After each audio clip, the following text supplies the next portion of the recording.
हरे कृष्णा। आज की इस क्लास में सभी भक्तों का स्वागत है। हम कीर्तन से स्टार्ट करेंगे। जय राधा माधव कुंज बिहारी, जय गोपी जन वल्लभा गिरिवर धारी, यशोदानंदन ब्रज जनरंजन, यमुना तीरा वनचारी, जय राधा माधव कुंज बिहारी। हरे कृष्णा कृष्णा कृष्णा हरे हरे, हरे राम राम राम हरे हरे, हरे कृष्णा कृष्णा कृष्णा हरे हरे, हरे राम राम राम हरे हरे, हरे कृष्णा कृष्णा कृष्णा हरे हरे, हरे राम राम राम हरे हरे, हरे कृष्णा कृष्णा कृष्णा हरे हरे, हरे राम राम राम हरे हरे, हरे कृष्णा कृष्णा कृष्णा हरे हरे, हरे राम राम हरे हरे।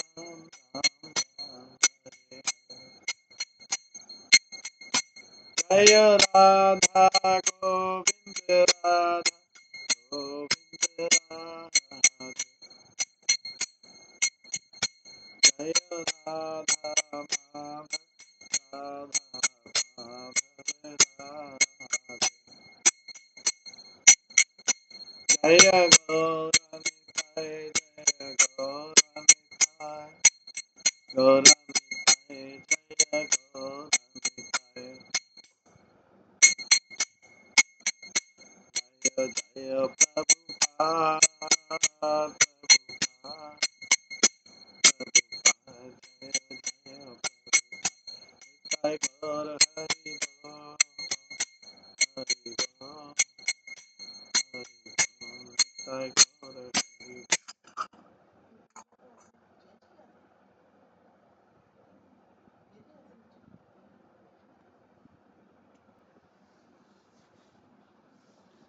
हरे कृष्णा। आज की इस गर्ग संहिता क्लास में सभी भक्तों का स्वागत है।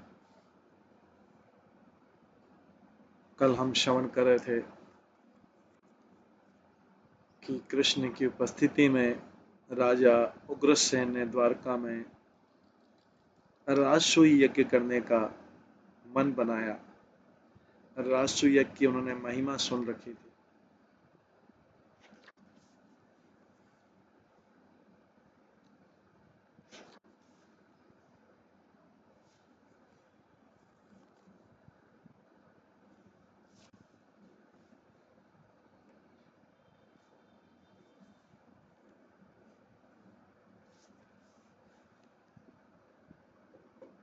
उस राजसूय यज्ञ के लिए सारे राजाओं पर विजय प्राप्त करनी पड़ती है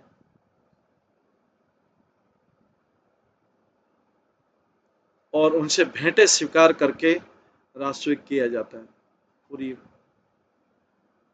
पृथ्वी पर विजय प्राप्त करने के लिए सारे राजाओं से उसके लिए गिफ्ट लिया जाता है। कोई बोल सकता है कि जोर जबरदस्ती का गिफ्ट है, लेकिन ये जो शक्तिशाली राजा होता है, जो धार्मिक राजा होता है, वो सबसे उससे कंट्रीब्यूशन लेता है राष्ट्रीय के करवाने के लिए, पूरी पृथ्वी के कल्याण के लिए। तो सबसे, और जो नहीं देता था उससे युद्ध किया जाता था। ये परंपरा थी, शास्त्रों के अनुसार परंपरा थी। और उस हर व्यक्ति जो राजा सब सारे राजा उसकी अधीनता स्वीकार करते हैं, और जो भी राजा अधीनता स्वीकार नहीं करते हैं उनके साथ में युद्ध किया जाता है,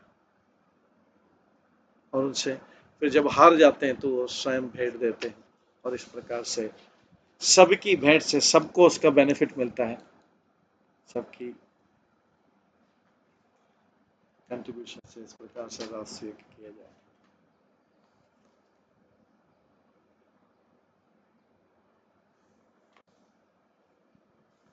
ये भेंट कोई पर्सनल उसके लिए नहीं थी, सबका कंट्रीब्यूशन पर्सनल उसके लिए, ये किसके लिए था? धर्म के लिए था, राष्ट्रीय यज्ञ से सबका कल्याण, पूरी पृथ्वी का कल्याण, इसलिए वो लिया जाता है।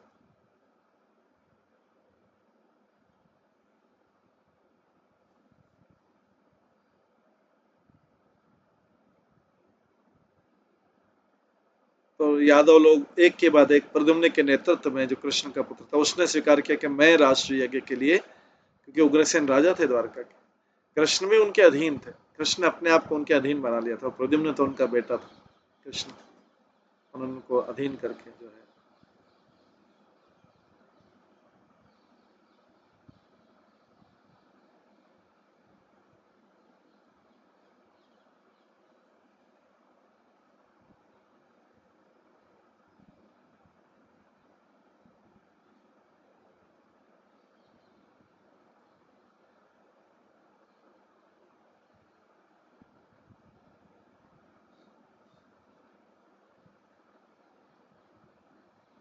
कि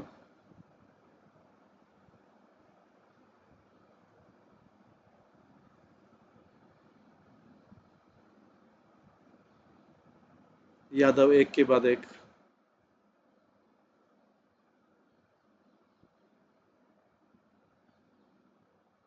सारी जगहों पर गए, उन्होंने वहां पर युद्ध करके सबको हराया और उनसे भेंटें स्वीकार की। इसके बाद यादव सब जगह होते हुए केतुमाल खंड में भी गए, किम पुरुष वर्ष में भी गए, पूरे भूमंडल में गए। उसके बाद यादव लोग गए मन मथास लिनीपुरी, और वहां पे कुछ टाइम रहे, उन्होंने लोगों को सुना, वहां पे भगवान कृष्ण के लीलाओं को सुना, डेली भगवान कृष्ण की लीलाओं को सुना, ये उनका रेगुलर डेली प्रैक्टिस था, भगवान की लीलाओं को सुनने का। वास्तव में प्रद्युम्न ने एक पूरा साल जो है मथ मसलिनीपुर में व्यतीत किया, केतुमाल खंड से, केतुमाल खंड में, केतुमाल खंड से यादव लोग, यदुवंशी लोग ने भद्रवर्ष खंड गए, जहां पर गंधमादन पर्वत उसकी बॉर्डर पे स्थित।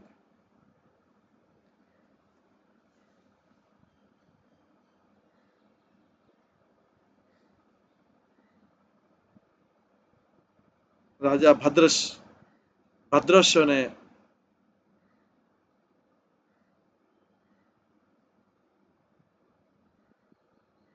हयग्रीव की पूजा की।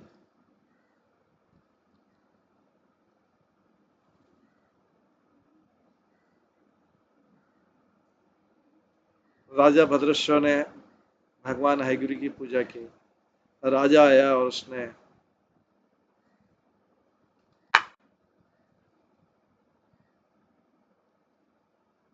प्रद्युम्न की पूजा की, और वे आपस में बातचीत कर रहे थे।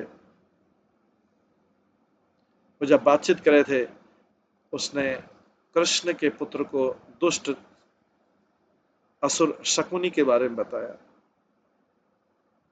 जो शक्टासुर का छोटा भाई था, और जिसको शक्टासुर को, जो वो शक्टासुर जिसको कृष्ण ने वृंदावन में मारा था। भद्रश्व जो है, उसने प्रद्युम्न को रिक्वेस्ट किया, निवेदन किया, शकुनी को मारने के लिए,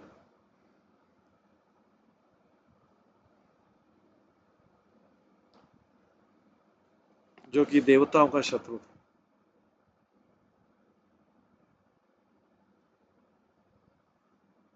इसके बाद एक भयानक युद्ध हुआ यदुवंशियों में और दैत्यों में।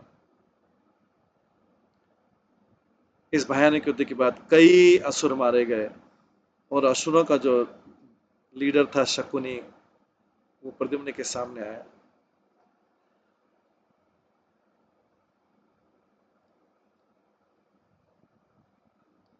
उस शकुनी ने अपने धनुष को तान करके, जो धनुष जो मय दानव ने बनाया था शकुनी,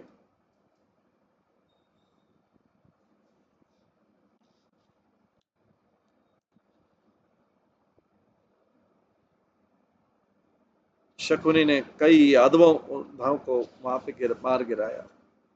एक भयानक युद्ध हुआ शकुनी के बीच में, प्रद्युम्न के बीच में। जब शकुनी ने रौरव अस्त्र जो मायदानों ने बनाया था,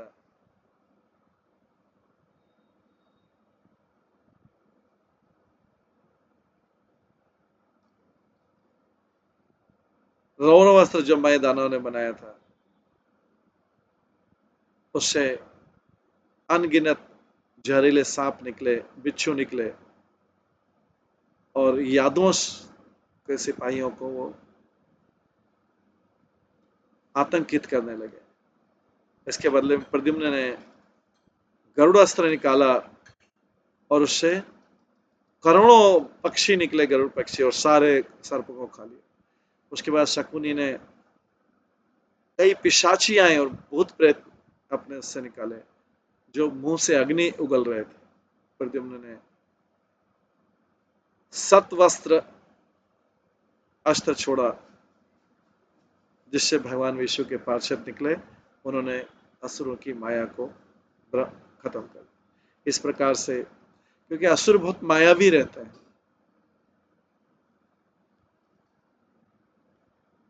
इस प्रकार से ये युद्ध लंबे समय तक रहा। जब शकुनी ने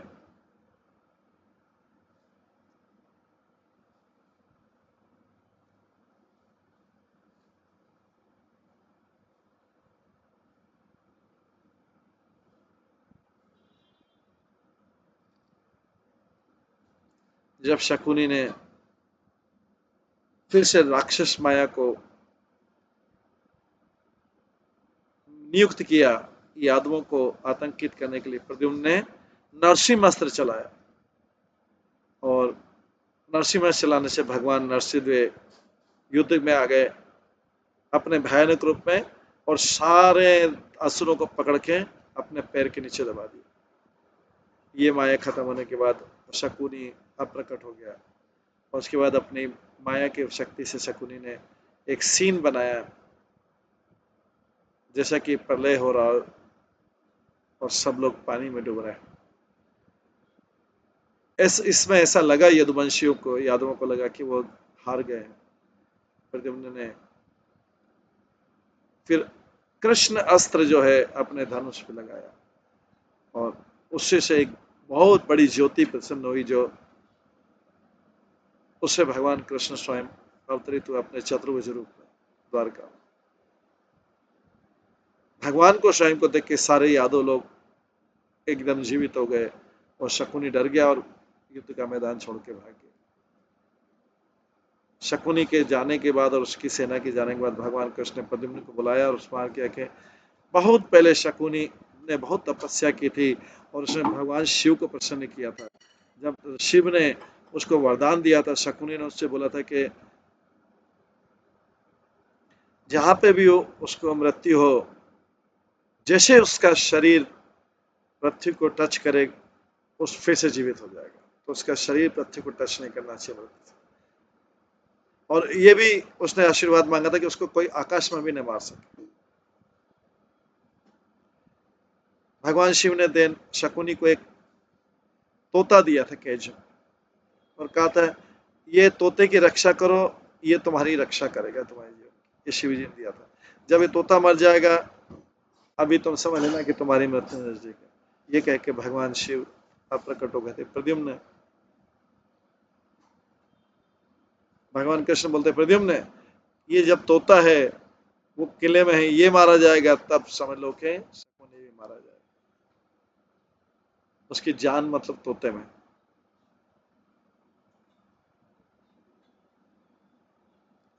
कृष्ण जो है उस समय उन्होंने गरुड़ को बुलाया और कहा कि तुम चंद्रावती नगर में प्रवेश करो। वहां पर उसने देखा कि शकुनी जो है युद्ध की तैयारी कर रहा है और उसकी रानी जो है मदलसा वो आई और शकुनी को युद्ध करने से मना कर रही क्योंकि कृष्ण उपस्थित है युद्ध में। उसने अपने पति को रिक्वेस्ट किया कि उनको प्रॉपर आदर दे और अपनी लाइफ क्यों डाल रहा है, उनको आदर दे, जो भेंट देना, उसके बाद फाइटिंग नहीं करे। ये गरुड़ सारी चीज सुन रहा था। शकुनी बोलता है अपनी रानी से कि चंद्र द्वीप में, चंद्र आइलैंड में जहाँ पे मैंने तोता रखा हुआ है वो मेरी आत्मा को प्रतिनिधि करता है, वो मेरे को भगवान शिव ने दिया था। ये तोते की रक्षा पूरे सारे सर्प लोग करते हैं और उनमें सर्पों मुख्य शंखचूर्ण है। ये किसी को आज तक पता नहीं है, इसलिए मैं आज तुमको बता रहा हूँ और बता देता हूँ तुमको। अपनी पत्नी को बोलता कि मैं युद्ध में नहीं मारा जाऊंगा क्योंकि तोते में मेरे प्राण और तोते की रक्षा है उस द्वीप। इसको सुन के गरुड़ जो है समुद्र की तरफ गया चंद्रद्वीप की खोज में। एक द्वीप से दूसरे द्वीप में जाते हुए लंका में गया और गरुड़ वहां से भूखा हो गया था तो फिश खा रहा था, जब मछली खा रहा था निकल रहा था तो एक 16 मील लंबे क्रोकोडाइल ने उसके पैर पकड़ लिया और उसको नीचे खींचने लग गया। गरुड़ ने भी इस क्रोकोडाइल को खींचा किनारे की तरफ, तो ये दोनों टग ऑफ वार हो गया, रस्साकशी के खेल हो गया। और जब गरुड़ जो है क्रोकोडाइल के बैक पे बहुत, क्रोकोडाइल की पीठ पे बहुत जोर जोर से वार कर रहा था और तो वो जो क्रोकोडाइल है वो उसने वो रूप छोड़ दिया हॉरिबल फॉर्म और विद्याधर देवता के रूप में। विद्याधर गरुड़ के सामने प्रणाम किया और कहा, पहले मैं विद्याधर ने हेमकुंडल था, एक दिन में अक्षय गंगा में स्नान करने गया, वहां पर संत ककुत था ऑलरेडी स्नान कर रहे थे और मैंने खेलते खेलते उनका पैर पकड़ लिया, उनको खींच लिया। इस मूर्ख एक्टिंग के कारण, मूर्ख कार्य के कारण उसने मेरे को शाप दिया कि तुम क्रोकोडाइल बन जाओ, मगरमच्छ बन जाओ। तब मैंने जब पश्चाताप किया, उस शांत ऋषि के सामने पश्चाताप किया, उन्होंने मुझे वर दिया कि आए भाई, मैं गरुड़ के आपके टच से जब गरुड़ का स्पर्श करूंगा तब मैं फिर से अपना रूप प्राप्त करूंगा। ये सारे जो भी श्राप करते थे बड़े बड़े लोग तुरंत क्षमा पश्चाताप करते थे और उसको व्यक्ति को प्रसन्न करके उसी समय ऋषि मुनि को उसी समय वरदान का उपाय ढूंढ लेते। ये हम नल कुबेर मणिगिरी में देखते हैं, ये हम इंद्रदुम्न के केस में देखते हैं, ये हम जो कुहू गंधर्व था जो गजेंद्र के केस में था उसमें देखते हैं, या हम इस केस में देखते हैं कि इन्होंने जो भी महान व्यक्ति है जो है तुरंत अपना पश्चाताप करते हैं, क्षमा मांगते पश्चाताप करते हैं और उससे मुक्त होने के लिए उपाय ढूंढते। दंड तो मिलेगा लेकिन उससे मुक्त होने का भी उपाय है। लेकिन जो आसुरिक लोग होते हैं वो उत्पात करके भी उसको जस्टिफाई करते हैं विष्णु से या उनसे युद्ध करते हैं। ये देवता लोग थे, गंधर्व था, विद्याधर। उसके बाद विद्याधर गरुड़ जो है, विद्याधर चला गया। जब फाइनली जब गरुड़ में नारद मुनि से मिले, नारद मुनि सुना रहे कि मेरे से मिले, मैंने उसको चंद्रदीप की स्थिति बताई, चंद्रदीप का है। वहां पर पहुंच के गरुड़ ने कई असुरों को देखा जो उस गुफा की रक्षा कर रहे थे। उसने गरुड़ ने असुरों से युद्ध किया, उनको कईयों को मार दिया और बाकी लोग भाग गए। जब गरुड़ अंदर गुफा के अंदर प्रवेश किया तो उसने अपना पैर जो सर्प शंखचूर्ण था उसके ऊपर रख दिया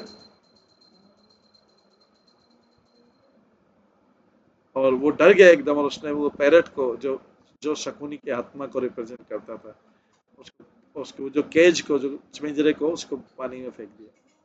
गरुड़ ने उस केज को उठाया, उस तोते के साथ में उठाया और उड़ने लगा, कृष्ण के पास गया युद्ध क्षेत्र में। किसी तरीके से उस असुरों ने शकुनी को इन्फॉर्म कर दिया था कि ये आपको तोता ले गया है। तो शकुनी बहुत डर गया, उसने अपनी तलवार उठाई और त्रिशूल उठाया और आकाश में चढ़ के वो गरुड़ के पीछे जाने लगा। हालांकि असुर ने गरुड़ को घायल कर दिया अपने त्रिशूल से। गरुड़ गरुड़ ने जो है उस पिंजरे में बंद पक्षी को अपने चोंच में रखा और उड़ता रहा।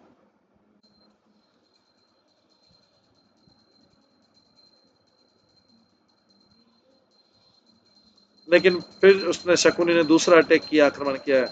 गरुड़ ने उस पिंजरे को नीचे ड्रॉप कर दिया अपनी चोंच से। वो एक हार्ड स्टोन पे गिरा सुमेरु पर्वत पर, उसके कारण जो है पिंजरा टूट गया और पक्षी मर गया। वो पैरट मर गया, तोता मर गया। उसके बाद गरुड़ ने भगवान कृष्ण के पास गए। शकुनी ने फिर शकुनी जो है उच्चे उच्चे श्रव पर्वत पर चढ़ा और भगवान कृष्ण से युद्ध करने लगा। ये देखिए कि शकुनी फिर से युद्ध के मैदान में आ गया है। सारे योद्धाओं ने अपने अपने हथियार उठाए और एक भयानक युद्ध हुआ। शकुनी ने कई रूप लिए कृष्ण से युद्ध करते समय, और कई बार तीरों का और शस्त्रों का आदान प्रदान हुआ। और कृष्ण शकुनी जो है, ये शकुनी महाभारत वाला दुर्योधन का मामा नहीं है, ये दूसरा। कृष्ण शकुनी जो है युद्ध से गदा युद्ध करने लगे। जब जब शकुनी का गदा टूट गया पीसेस में, तो फिर भी युद्ध चलता रहा हाथों से। उसमें शकुनी ने जरूदी पर्वत को उठाया और कृष्ण के ऊपर फेंका। कृष्ण ने देखा कि वो पर्वत आ रहा है, कृष्ण ने इसको वापिस से शकुनी के ऊपर फेंका और इस प्रकार से कई पर्वत एक दूसरे को फेंके गए। और जो चंद्रावती सिटी थी वो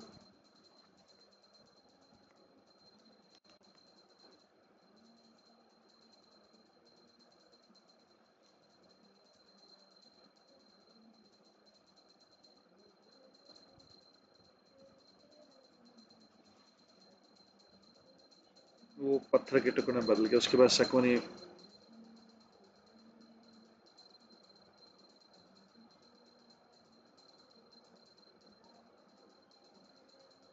कृष्ण के सामने आया, तलवार और ढाल लेके। कृष्ण ने अपना धनुष उठाया और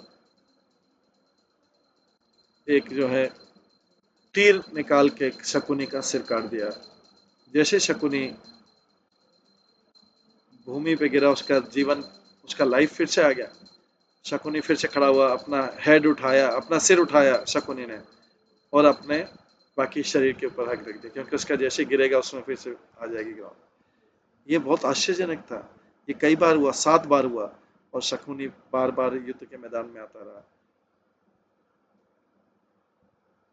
और वो हाथी और घोड़े उठाता और उनको 1000 योजनों पर फेंकता। फाइनली भगवान कृष्ण ने सुदर्शन चक्र उठाया और वो सुदर्शन चक्र से शकुनी का हेड काट दिया और उसको, उसके शरीर को गिरने से बचा लिया।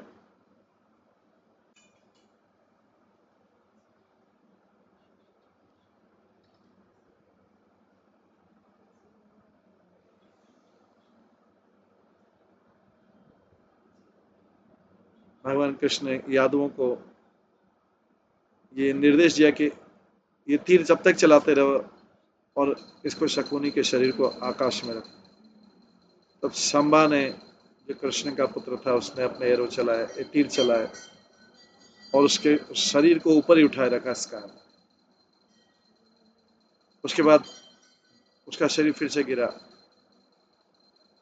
नीचे गिरा। अर्जुन ने अपने एरो चलाए, उसके कारण शरीर जो है 10,000 योजन ऊपर चला गया। एक के बाद एक सारे यादवों ने उसके शकुनी के शरीर को आकाश में रखा और प्रद्युम्न ने अपने तीरों से उसको 10,00,000 योजन ऊपर कर दिया। फिर भी ये पृथ्वी की तरफ गिरने लगा। ये देख के कृष्ण ने उसको 1 करोड़ योजन ऊपर कर दिया और फिर वो जो है समुद्र में गिरा। इस प्रकार से उस शकुनी असुर का जीवन खत्म हो गया। उसके शरीर से एक आध्यात्मिक ज्योति निकली। उसने कृष्ण को परिक्रमा की और उसके आध्यात्मिक शरीर में प्रवेश कर गई। उस समय सारे देवता लोग जिसमें ब्रह्मा मुख्यतः आए और कृष्ण को उन्होंने ग्लोरीफाई किया।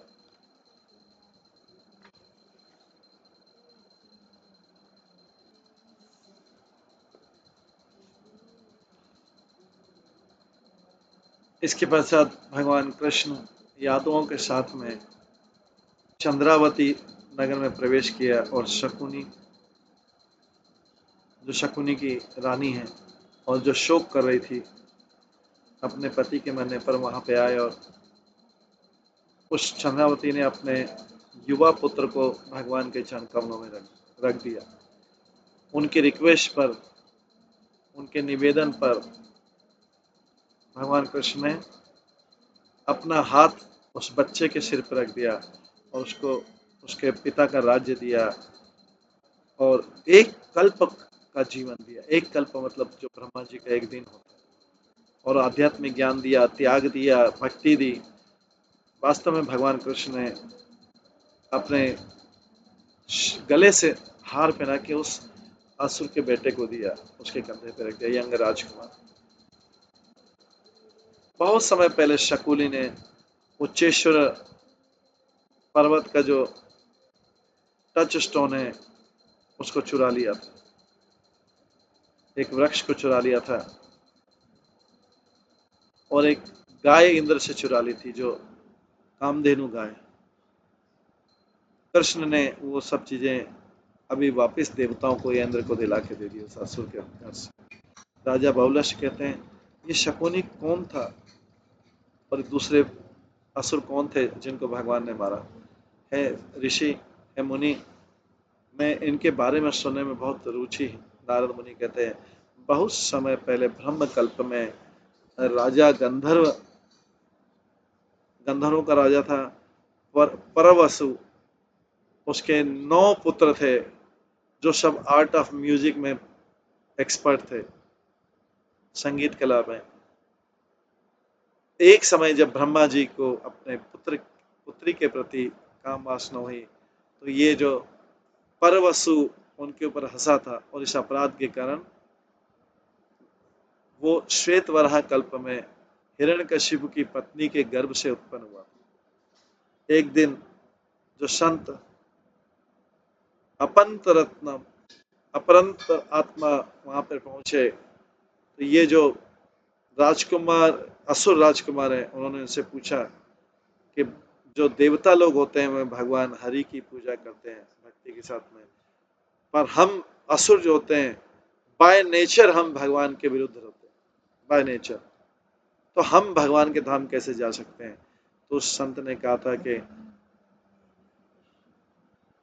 भगवान कैसे प्राप्त किए जा सकते हैं।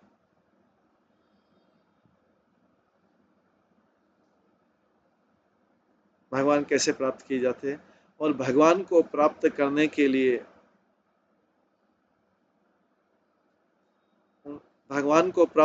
के लिए किस प्रकार की मेंटलिटी होनी चाहिए, या तो भक्ति से या डर से या काम से या क्रोध से। अगर कोई व्यक्ति कंटिन्यूसली भगवान के बारे में सोचता है वो उनको प्राप्त करेगा। इसलिए जो शकुन था, जो हिरण्यकशिपु का एक पुत्र था, वो भगवान के लिए शत्रुता करने लगा। उसके बाद यादव लोग जो है इलाव्रत वर्ष में गए, जहां पर सुमेरु पर्वत है। इलाव्रत वर्ष में उसके सेंटर में सुमेरु पर्वत है। वो सुमेरु पर्वत जैसा है, ऐसा है जैसा कमल के फूल का जो केंद्र रहता है। इलाव्रत वर्ष में जम्बू नद रिवर फ्लो करती है। इलाव्रत वर्ष में जम्बू नद रिवर फ्लो करती है। ये गोल्ड से भरी रहती है। ये जम्बू जामुन के वृक्ष से जो फल गिरते हैं उससे आगे ये गोल्ड बनता है। इस प्रकार से कई ऐसी अद्भुत नदियां हैं इस स्थान में, जैसे हनी की नदी। जो व्यक्ति यहाँ का जल पीता है वो कभी भी थकान महसूस नहीं करता या उसके शरीर से कभी भी दुर्गंध नहीं आती। यहाँ के जो पृथ्वी है उसमें एमराल्ड की बनी हुई, ऐसे रत्नों की बनी।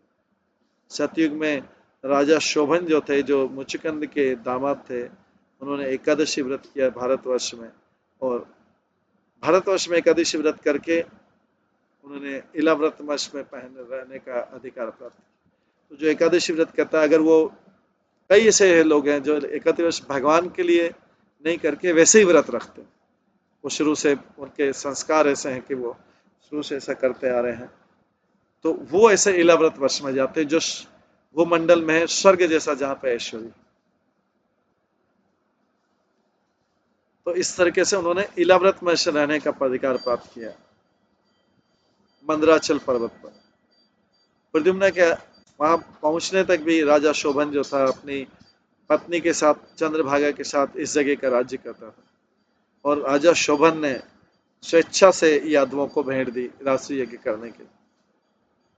अब इलाव्रत वर्ष से होते भगवान कृष्ण ने उद्धव को बताया वो स्थान पर जहाँ पे स्वयंभू मनु ने तपस्या की थी, और उन्होंने बताया कि किस प्रकार से 8 यौगिक सिद्धि वहां पे अप्सराओं के रूप में रहती है। उस जगह पर यौगिक सिद्धि अप्सराओं के रूप में थी। बाद में भगवान कृष्ण ने वेद नगर सिटी बताई जम्बू द्वीप में, जहाँ पे वेद जो है व्यक्तिगत रूप में रहते हैं। वहां पे सरस्वती देवी जो है भगवान की महिमा मंडित करती रहती है, भगवान को अपने हाथ में एक ग्रंथ लेके और एक वीणा लेके। वहां की सारी अप्सराएं वेदों को प्रसन्न करने के लिए डांस करती है। वेद वहां पे व्यक्तिगत रूप में रहते हैं। नारद मुनि बोलते हैं, मैं स्वयं अपने तंबूरू के साथ में, गंधर्व के साथ में और दूसरे गंधर्व के साथ में यहाँ पर भगवान की प्रशंसा गाता हूँ। 18 तला, 18 ताल, 7 स्वर और तीन ग्राम वहां पे व्यक्तिगत रूप में रहते हैं। इस प्रकार से म्यूजिकल प्रेजेंटेशन के सारे गुण वहां पर। राग और उनकी पत्नियां रागिनी वहां पे असली रूप में रहती। तो राग भी जो है ये भी पर्सन है, और रागिनी उनकी पत्नियां, राग और रागिनी। राग जो हम बोलते हैं लय में गाओ, राग में गाओ, राग रागिनी। और वेद स्वयं व्यक्तिगत रूप में भगवान कृष्ण को वहां पे प्रार्थना करते हैं। वो प्रार्थना करने के बाद भगवान कृष्ण द्वारका चले जाते हैं अपने रथ पे सवार होके, जो दारुक चलाता है। यदुवंशी फिर उसके बाद में प्रद्युम्न के नेतृत्व में दमदुग नदी में जाते हैं। वहां पे वसंत मालती जो गंधर्वों की सिटी है वहां जाते हैं। गंधर्वों के राजा पतंग जो है, गंधर्वों का राजा पतंग जो है वो ये जब उसको पता लगता है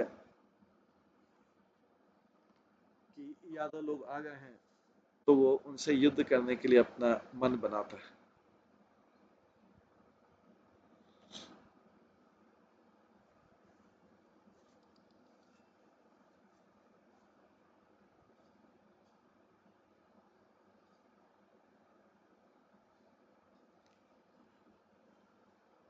उसके बाद एक भयानक युद्ध होता है यादवों के बीच में और गंधर्वों के बीच में।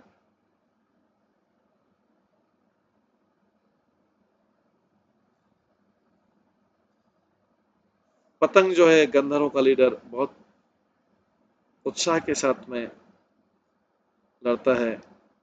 उसी समय एक सुंदर चमक दिखाई देती है द्वारका की दिशा से।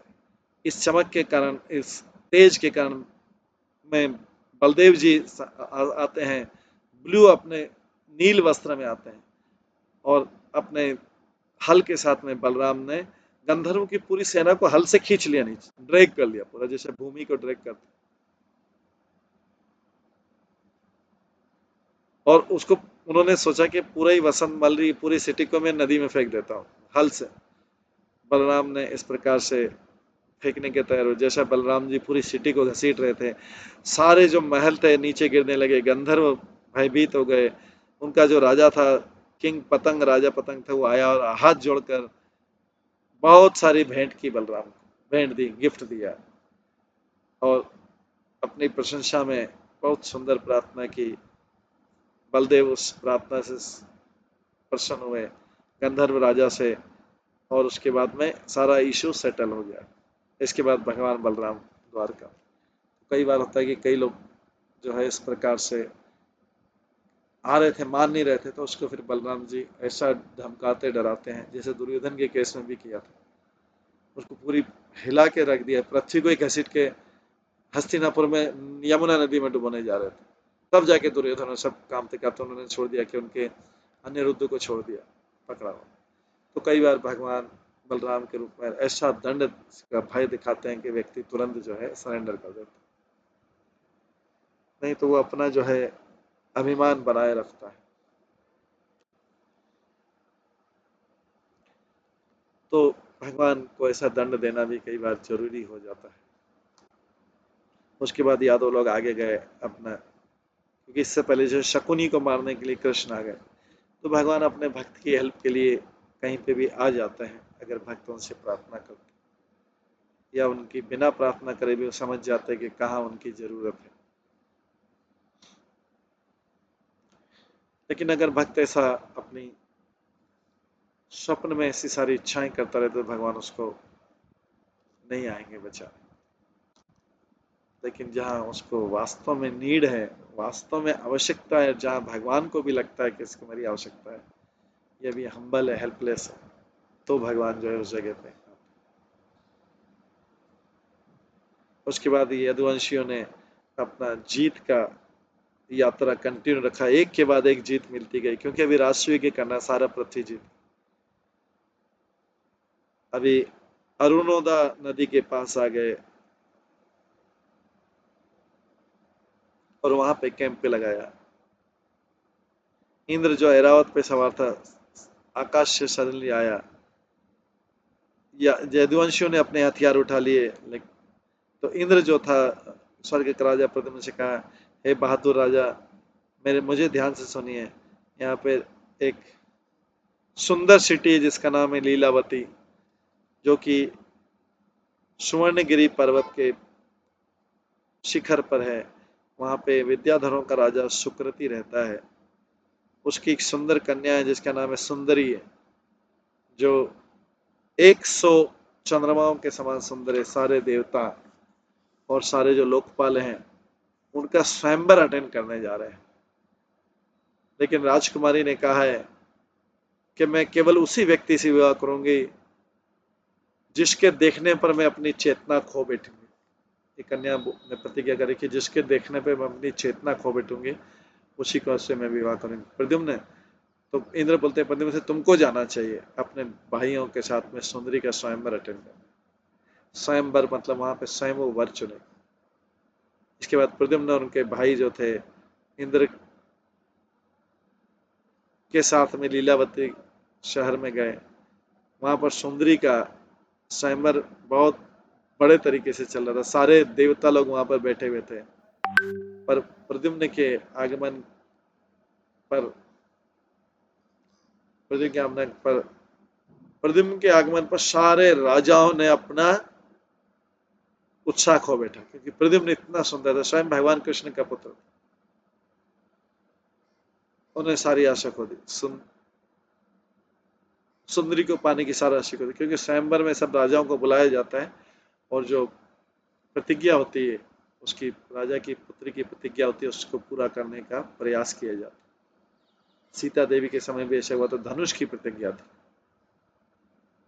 तो सुंदरी जो है उसमें वहां पे प्रवेश किया, अपने हाथ में उसमें माला ली हुई थी, रत्नों की माला ली हुई थी।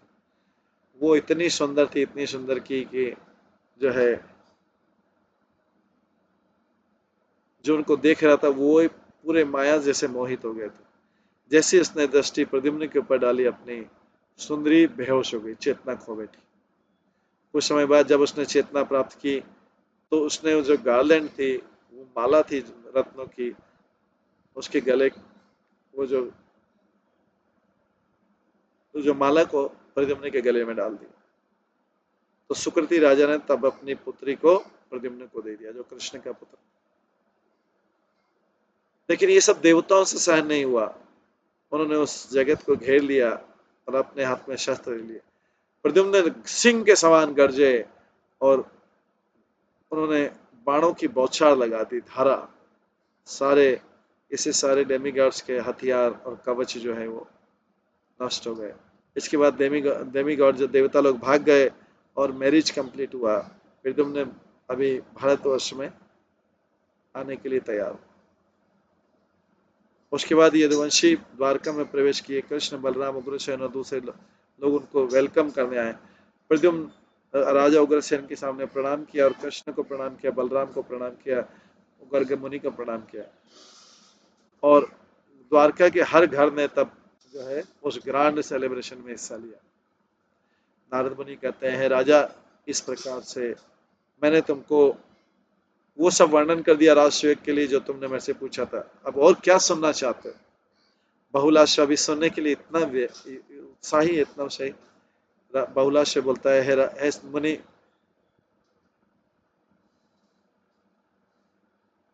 अब मैं आपसे सुनना चाहता हूँ कि राजा उग्रसेन ने किस प्रकार फिर राजसूय यज्ञ किया जब सारा ये हो गया।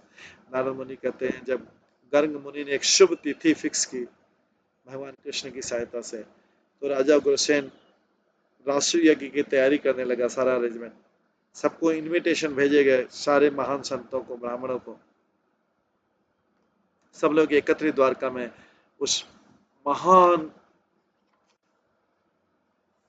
घटना को, इंसिडेंट को, यज्ञ को देखने के लिए।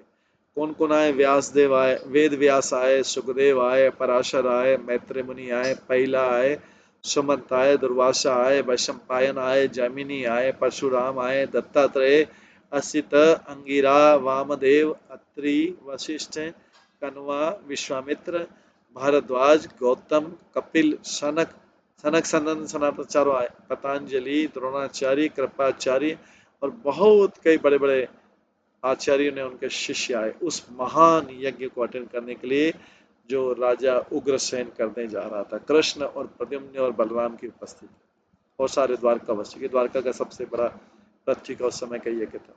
ब्रह्मा, शिव, इंद्र और दूसरे जो देवता थे वो भी पहुंचे। बलि महाराज भी पहुंचे अनगिनत दैत्यों के साथ में, दानवों के साथ में राजसूय यज्ञ को अटेंड करने के। ये राजा उग्रसेन का राजसूय यज्ञ था। राजा उग्रसेन को ऑर्गेनाइज करा था। उसके बाद जामवान बहुत सारे पार्षदों के साथ में, गरुड़, वासुकी, नाग, सातों समुद्र जो आए अपने व्यक्तिगत रूप में आए, और वृंदावन से गिरिराज गोवर्धन आए स्वयं, यशोदा मैया आई, राधा रानी आई और करोड़ों करोड़ों गोपियां आई द्वारका में इसको, इस यज्ञ को द्वारका में अटेंड कर। धृतराष्ट्र आया, दुर्योधन आया, कली स्वयं आया, कली पुरुष के रूप में आया, भीष्म आए, कर्ण आए, पांडव आए। ऐसी कोई गिनती नहीं कि किंग राजा उग्रसेन के राजसूय में कौन नहीं आया और कौन आया। क्योंकि राजा उग्रसेन को तो कृष्ण ने राजा बनाया था। कृष्ण भी थे, बलराम भी थे उस द्वारका में। ये उग्रसेन द्वारका का पहले, ये कंस, उग्रसेन वास्तव में कंस का पिता था, लेकिन कंस ने इसके अपने पिता को ही जेल में डाल दिया था और स्वयं मथुरा में राज करता। फिर मथुरा से सब जब सारे मथुरावासी द्वारका शिफ्ट हुए थे, तो जो है राजा उग्रसेन भी शिफ्ट हुआ था, उसको द्वारका का राजा बनाया कृष्ण। ये राजसूय यज्ञ रेवत पर्वत पर हुआ। गर्गाचार्य, जो गर्ग मुनि जिन्होंने गर्ग संहिता लिखी है, वो मुख्य पुरोहित थे उस यज्ञ के। जो यज्ञ पुरुष है भगवान कृष्ण वहां पे उपस्थित थे अपने पुत्रों के साथ में। घी का धारा, इतनी मोटी धारा डाली गई उसमें जैसे एलिफेंट का सूंड रहता है, ट्रंक रहता है, ऐसी मोटी धारा से यज्ञ लगातार उसमें यज्ञ में घी डाला गया। ऐसी धार थी एलिफेंट की सूंड, ट्रंक के जितनी मोटी थी। ये अग्नि के कारण, जो अग्नि देवता है उनको इंडाइजेशन हो गया, उनको अपाचन, इंडाइजेशन हो गया अग्नि देवता, क्योंकि सारा तो अग्नि खाते हैं। अग्नि अपने मुख से, भगवान अग्नि के मुख से ग्रहण करते हैं, तो अग्नि के यज्ञ कुंड में डालो तो अग्नि उसको ग्रहण करता है और उसके थोड़ा तो उसको इंडाइजेशन होगा। इतना घी, इतना घी, टनों के टन घी डाला गया था उसमें। सारे देवता लोग भी आहुति ले लेके उनको भी इंडाइजेशन हो गया, क्योंकि उनसे उनको सोमरस मिलता है ऐसे यज्ञ करने से। तभी तो देवता प्रसन्न रहते हैं और उससे फिर बारिश करते हैं, दूसरे पृथ्वी पे लोगों को दूसरी फैसिलिटी देते हैं। इससे सोमरस, इतना सोमरस करने से सब देवताओं को इंडाइजेशन हो गया। इतना यज्ञ बड़ा था विशाल, इतना इतना आहुति दिया गया। उसके यज्ञ के अंत में राजा उग्रसेन ने सेरेमोनियल बात ऐसा स्नान किया अपनी रानी रुचिमती के साथ में, और बहुत सारा दान दिया गया ब्राह्मणों को। तो ब्राह्मण जो है बहुत संतुष्ट अवस्था में, मन से पूरा संतुष्ट होकर उस जगह से गया। ब्राह्मण उस समय ब्राह्मणों को संतुष्ट करना ही सबसे बड़ा आशीर्वाद माना जाता था। देवताओं ने भी अपना अपना हिस्सा लिया, जो ऑफरिंग आहुति दी गई थी उनको, और वो भी बड़ी प्रसन्नता पूर्वक स्वर्ग में चले गए। सब लोग अपना अपना आहुति दे रहे हैं। जब आहुति देते हैं यज्ञ में तो सब देवता आते हैं अपना अपना आहुति लेने, अगर ये वास्तव में ऐसा आहुति किया जाए। असुर लोग, नाग लोग, एनिमल, सब सब चले गए। यज्ञ पूरा हुआ, पूरी तरह संतुष्ट होकर सबको दिया गया। इस प्रकार से भगवान की कृपा से, पूर्ण पुरुष भगवान कृष्ण की कृपा से सब कुछ अच्छी तरह कंप्लीट हो गया। वो कृष्ण जो यदुवंशियों के वंश में उत्पन्न हुआ, पृथ्वी का भार उतारने के लिए। इस प्रकार से ये अध्याय कंप्लीट होता है, और ये विश्वजीत खंड भी कंप्लीट होता है। विश्वजीत खंड है जो